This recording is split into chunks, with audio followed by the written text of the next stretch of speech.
From the heart of the Limestone City in Kingston, Ontario, I'm Rebecca Fryer with Kingstonist News. Here's what's making headlines today, March 18th, 2022.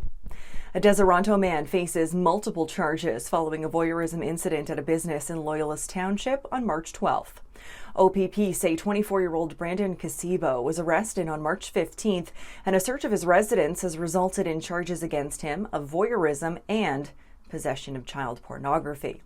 Lennox and Addington OPP say there may be additional victims and urge anyone with more information to contact police. Student crisis averted for now, as SLC and OPSU Local 417 have reached a tentative agreement overnight, which means classes will proceed as per usual today. Speaking of St. Lawrence College, the college has launched 3 new full-time programs and a full slate of micro-credentials that are designed to help workers upskill, but are also perfect for lifelong learners and those looking to simply expand their skill sets. The programs are food safety and security techniques, cybersecurity and computer programming. Micro-credentials are short competency-based training opportunities that focus on in-demand workplace skills. Members of the Lennox and Addington County Council had the opportunity to tour the Warming Center at Morningstar Mission in Greater Napanee on March 17th. Located at 58 Water Street West in Napanee, the Warming Center is open from 8:30 p.m. until 7:30 a.m. 7 nights a week and acts as a safe place for those who need shelter to get out of the cold and to access washrooms. Now for some local headlines. A young Amherst View man was one of 2 Canadians critically injured in a crash that took the lives of 9 others in West Texas on Tuesday, March 15th. According to the Texas Department of Public Safety, a pickup truck crossed the center line and crashed into a van carrying members of the men's and women's golf teams from the University of the Southwest. 20-year-old Hayden Underhill of Amherst View was airlifted to a local hospital where his condition remains unknown at this time.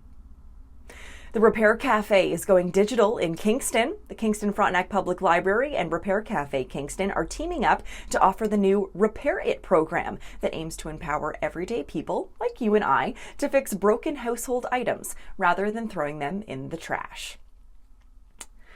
The RMC Paladins received a number of awards at the annual Ontario University Athletics Awards on March 17th. Men's volleyball head coach Steve Lechnois was named OUA East Coach of the Year. Players Michael Roswell and Adam Reed both received their own awards. And in addition to the individual recognition, the Paladins also made program history by winning the most regular season games despite a shortened season due to the pandemic, and made the playoffs for the first time since joining the OUA in 2004-2005.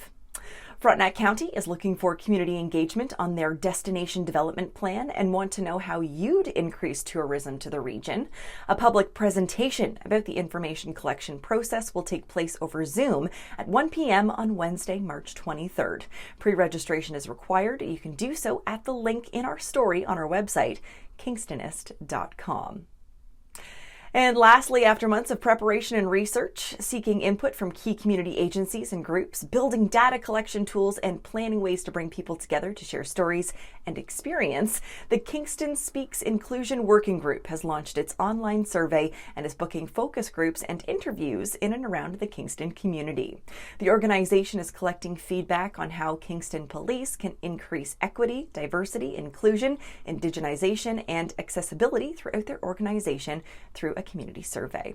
For more on these stories and other headlines, or to submit your own news, visit kingstonist.com and become a subscriber today.